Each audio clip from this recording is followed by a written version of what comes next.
Good evening, everybody, and welcome back to Mama Angel's Kitchen. Tonight for dinner, we are doing fish and chips. Boy, I'll tell you, I am excited about this one. It is a quick, simple one, and we're just going to go ahead and dive right in. I'm going to show you what we're going to need.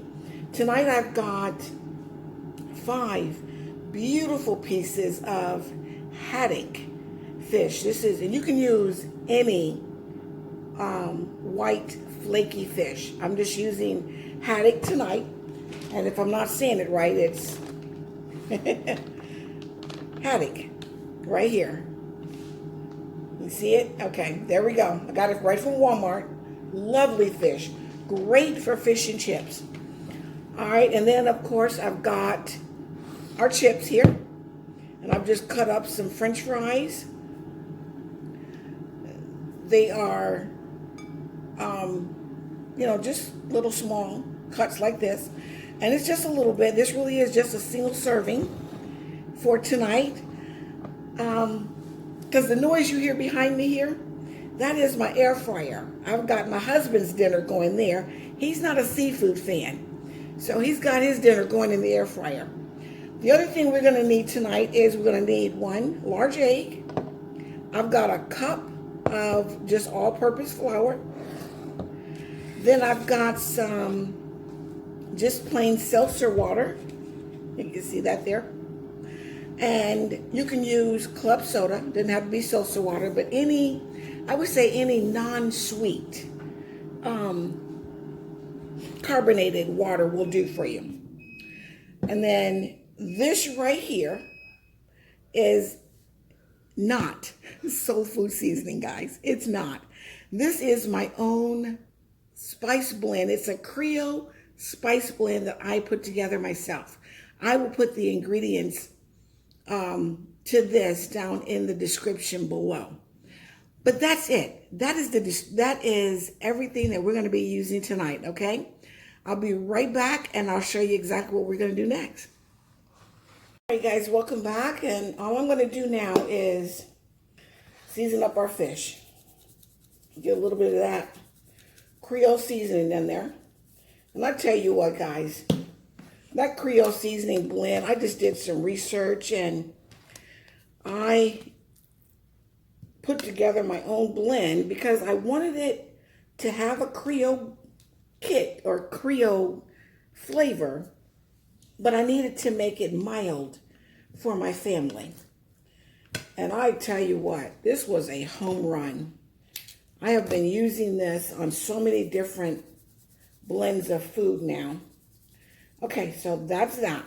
Got my fish all seasoned up. I'm going to put this aside. I'm going to grab the bowl and we're going to make our batter. Simple. 1 cup of flour right in there. 1 large egg right in there. Rinse off hands from the egg. Seltzer water. That is your batter, guys.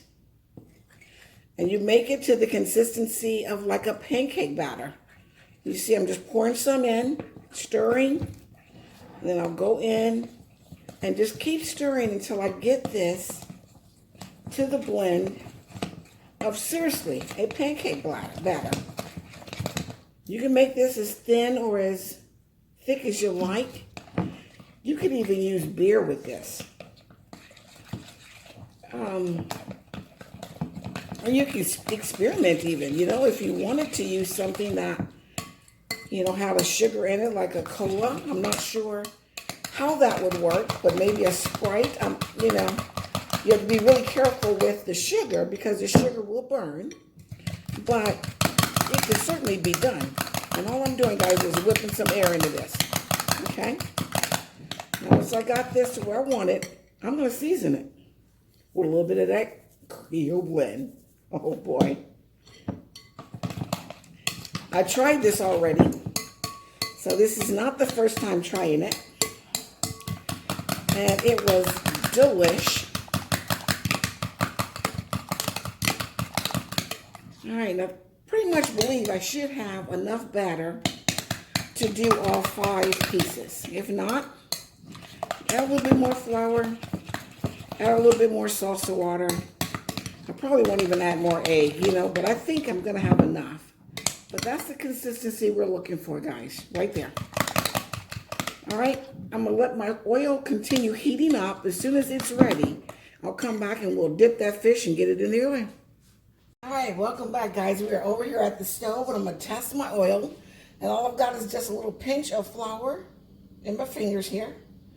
And drop it in there. If you see that sizzle, just like that, your oil's hot and it's ready to go. If your flour sinks to the bottom, your oil is not hot enough, don't put any food in there. Because if you put your food in oil that's not hot enough, it will make your food oily. And nobody wants that. All right, guys, all I'm doing, hopefully you can see me here, is I am dipping the fish down in the batter. Battering my fingers, yes I am, but that's okay. They're washable. And let as much excess drip off as you can, and actually I could have done that just a little bit thinner. But that's okay, I'm gonna roll with this. And into the oil we go. And that's what you want right there. You want that nice, beautiful sizzle. Come with this big piece here, drop it in. Flip it over. All right. And let that excess drip off. Guys, I am not feeling myself tonight. My camera girl is back. And let me tell you how much I appreciate her. It is not easy doing it by yourself. Let me tell you. I got spoiled from the beginning. Didn't even know that I was spoiled. All right, oh, that was a bit much, but that's okay. In we go. All right, I'm gonna let those pieces go. I'll come back and show you when it's time to flip them, which will take really a minute, 2 minutes top. When they're golden brown, you flip those babies. I'll be back. Guys, welcome back. You can see this one here is it's gotten golden brown for me already, so I flipped it. These other two are being a little stubborn. I'm gonna go ahead and call it and flip them anyway. That's better. Look at that. Because you don't want them to go too long. You don't want to overcook your fish. You don't ever want to overcook your fish. That's pretty. That's good. I agree with that.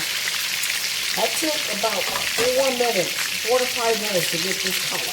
Okay? And we're going to let this go. I'm going to take this out, put my other 2 pieces in, and I'll come back when that's completely done. All right, I'll be back. All right, guys, welcome back. And these other 2 have gone a whole lot quicker, which is pretty standard. Okay, here are the first 3. And I just got them on a baking sheet lined with aluminum foil, and then I've got a cooling rack right here. And what I've done is I put them in the oven. And I've got my oven turned on. Just to warm it, it's at 185. And it's just keeping these warm for me. So I'm going to call these. Go ahead and take them out. They are beautiful too. My goodness. You know, once your batter is golden brown the way you want it, your fish is done. Fish does not take that long to cook. And you do not want to overcook your fish. You want your fish beautiful, flaky, and juicy. I've just put my fish in the oven. I'm giving it my oil just not even a full minute. Just wiping down some of the splatters on my stove here. And I am going to use this oil to fry my few little potatoes in. That's a little controversy, but I'm okay with that. Standardly, yes, you do not want to save your cooking oil from fish because it does leave it a little fishy. But this is fish and chips. And so I'm going to cook my chips in my fish oil tonight. I don't always do that, but there are times when I do that, and it is perfectly fine. It has never altered the flavor of my French fries, especially if I'm having them with fish. All right, so now my oil is back to a nice little rolling boil, and that's all I was looking for. And you just want to put your fries in. Don't be one of those that throw it in and run because you will splatter oil all over yourself. and those are in the kitchen with you. If you're afraid of the oil, use a slotted spoon or something like this and slide your oil and slide your food into your oil if you're afraid of it, okay? But never be one of those people that throw and run, because you will hurt yourself and you're also going to hurt those that are in the kitchen with you. I got to fry the fill. There we go. All right, guys. When these are done, these are going to take about 10-15 minutes. My fish is in the oven warming. I'll come back and then we'll give this a taste. All right, guys, welcome back. And our French fries are done. I'm just taking them out on a paper plate lined with paper towels to catch the oil. And one thing I didn't mention is this whole time I have been cooking on pretty much a high. I mean, not an extreme high, but you'll always hear cooks talk about cooking on medium high. When you want to fry your fish, French fries even can be done just at the high mark. So for my gas stove, this is on a 6. And when I get these out, I'm going to show you what that flame looks like. That flame there, it's a pretty nice flame going. So that's where you want to fry your fish at. French fries, you can do a medium high, or you can do your French fries there as well, especially when they're about the size of what I've done. Okay? All right, guys, I'm going to plate this up, and I'll be back. Woo, welcome back, guys. Take a gander at that. My word. How does that look to you? It looks good to me, let me tell you. Quick, easy, simple, and absolutely delicious. I'm going to go ahead and break this open for you. Oh, boy, look at that. Oh, it's warm. It is warm. Look at that fish. Come on, baby. Oh, look at the flakiness in there. Can you guys see that? My goodness. Oh, boy. Look at that. I'm going to give it a taste. Ooh, that's hot, though. It's been keeping warm in the oven, so I'm going to be honest with you. It lost a little bit of the crispiness, keeping it in the oven. But it's still so good. Oh. Woo. Oh, man. If you like fish and chips, this is a winner. You can see how juicy it is. Look at that juice coming off of there, guys. Can you see that? I whipped up a little bit of tartar sauce, guys. I had to do it because it's my favorite. I'm going in one more time here. I got to hurry up because my camera is going to die. But, oh my word. That's a home run, y'all. I didn't say a home run. French fries, homemade French fries, I'm telling you, they are the best. They just don't get no better. They don't, oh man. It's soft, it's pillowy, it's delicious. I didn't even salt these yet. I didn't salt them purposely because my daughter doesn't do extra salt. And she'll eat some of these. That's my camera girl, by the way. Big props to her. All right, guys, I'll tell you what. If you like this video, give me a thumbs up. If you haven't subscribed, why haven't you subscribed yet? Go ahead and subscribe to my channels, guys. I'm telling you, I've got that fun event. It's going to be a blast. And I'm going to hold on to it until we're ready. Go ahead and subscribe. Share me. Tell everybody you know about Mama Angel's Kitchen and the good down-home cooking with a healthy spin that I'm sending up out of this kitchen at least twice a week. Guys, I love you. Thank you for watching. Stay prayed up. Have a good night.